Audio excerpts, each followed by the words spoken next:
Hello again, dear students and scholars. Welcome back to our ASC 320 series. In the first video, we built the big picture of debt securities. In this video, we move into the first real decision, classification and holding intent. Under US GAAP, the classification of a debt security is not a small label placed on the file after everything else is done. It controls measurement, income statement effects, and disclosure direction. Today, we will follow four steps. First, classify the debt security at acquisition.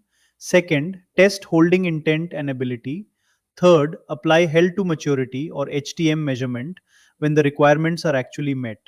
Fourth, avoid the fair value trap because for HTM securities, market price movement does not drive the accounting entry. This video is about discipline. Classify first, support the classification, then measure correctly. The classification decision starts with one practical question. Why is the entity holding this debt security?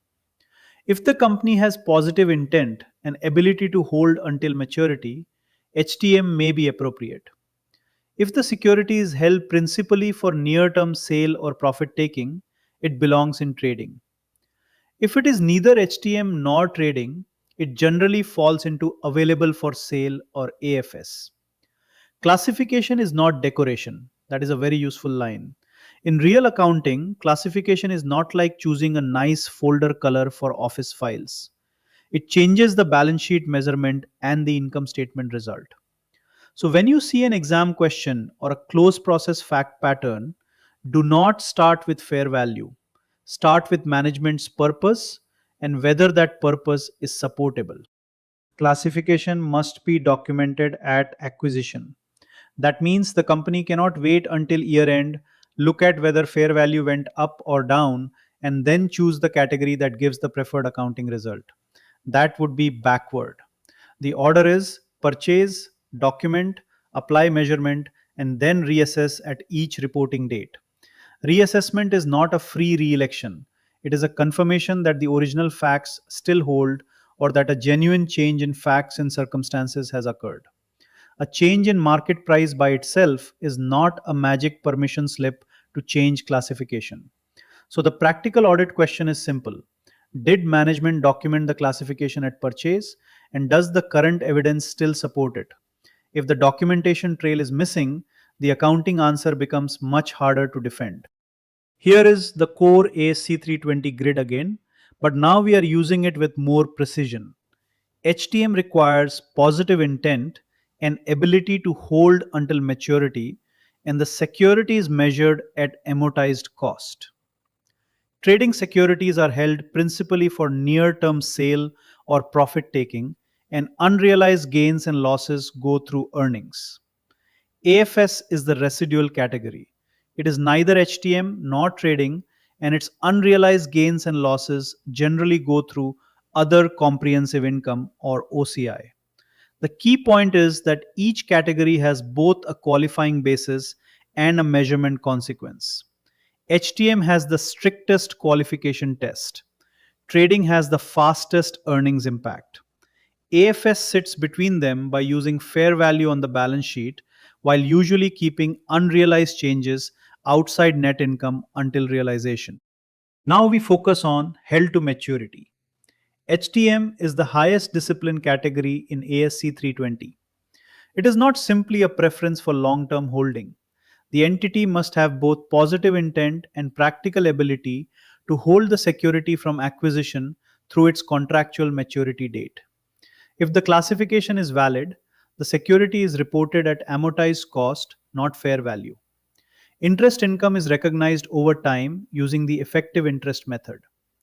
Unrealized gains and losses from fair value movements do not affect earnings or OCI. This is why HTM is powerful but also restrictive. It gives smoother measurement, but only because the entity has made a real commitment. Think of HTM like booking a non refundable ticket to maturity. You can call it disciplined, but you cannot treat it like a flexible weekend plan. Intent alone is not enough. A casual statement like we might hold it to maturity is weak support. Even we have no current plan to sell it may not be enough if the broader facts contradict the claim. Positive intent means documented, supportable commitment. Stronger evidence may include classification documentation at acquisition, no contradictory active trading strategy, a liquidity plan that supports holding without needing to sell, a consistent history of holding similar securities, and governance approval of the HTM designation. Auditors will look at the words and the behavior together. If management says we are long term holders, but the portfolio history shows frequent early sales, the facts are speaking louder than the memo. In accounting, a beautiful memo cannot rescue a contradictory pattern. Ability to hold is the practical side of the HTM test. Even if intent is clearly documented, the entity must show that it can realistically hold the security until maturity. This means looking at liquidity needs, forecasted cash requirements, debt covenant pressure, regulatory capital requirements, and investment policy limits. Ability can fail even when intent remains sincere. For example, management may still want to hold the bond, but if cash flows deteriorate or covenants tighten, selling may become necessary. That is why reassessment at each reporting date often focuses heavily on ability. The question is not just do we want to hold?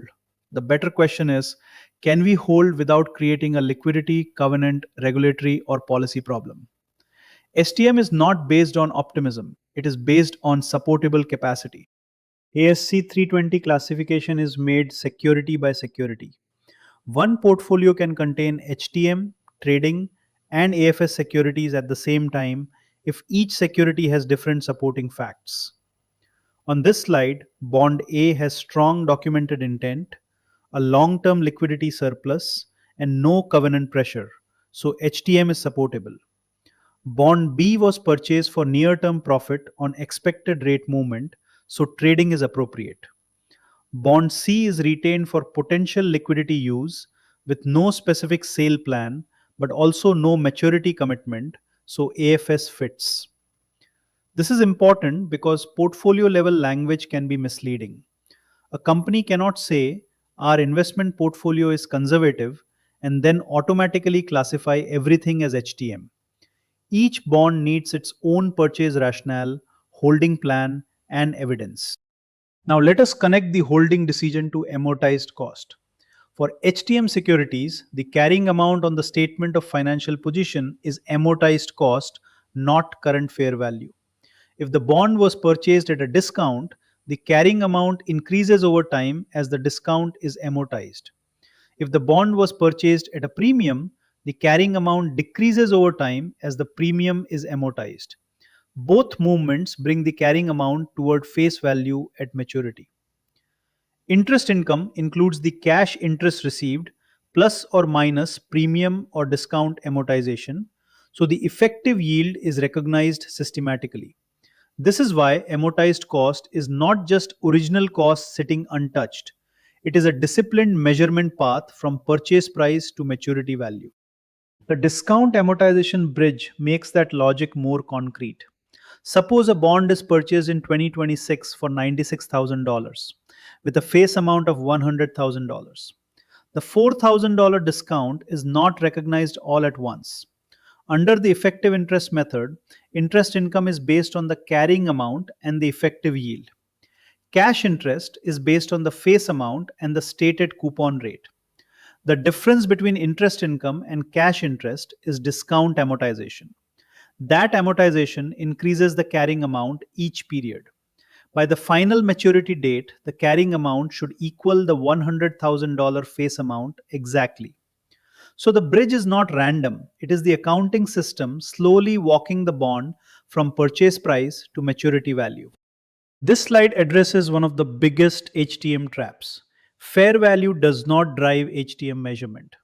In the example, amortized cost is $98,000, year end fair value is $94,000, and the fair value decline is $4,000. But the unrealized holding loss recognized is none. The income statement impact is none, and the OCI impact is none. Why? Because the entity has committed to holding the security until maturity. So contractual cash flows, not temporary market price movement, drive the measurement model. Now be careful, this does not mean credit risk is ignored. Credit loss analysis under ASC 326 is a separate boundary topic. A market rate movement is one thing, a deterioration in credit quality is another. Do not mix those two just because both can reduce fair value. Before applying amortized cost, work through the HTM checklist. First, the investment must be a debt security within ASC 320 scope. Second, classification must be documented at acquisition, not retrospectively. Third, positive intent to hold until contractual maturity must be supportable. Fourth, ability to hold must be supported by liquidity, covenant, and cash flow analysis. Fifth, the security must be assessed individually, not only through broad portfolio generalizations. Sixth, amortized cost must be applied, not current fair value. If any one of these conditions fails, the security may need to move to AFS or trading depending on the facts. In the next video, we will turn to trading securities and the earnings impact of fair value measurement. In the next video, we will turn to trading securities and see how fair value changes move directly into earnings. If this lesson helped you, please like the video, subscribe to the channel, support the course, and share it with your colleagues who are learning US GAAP. I will see you in the next video.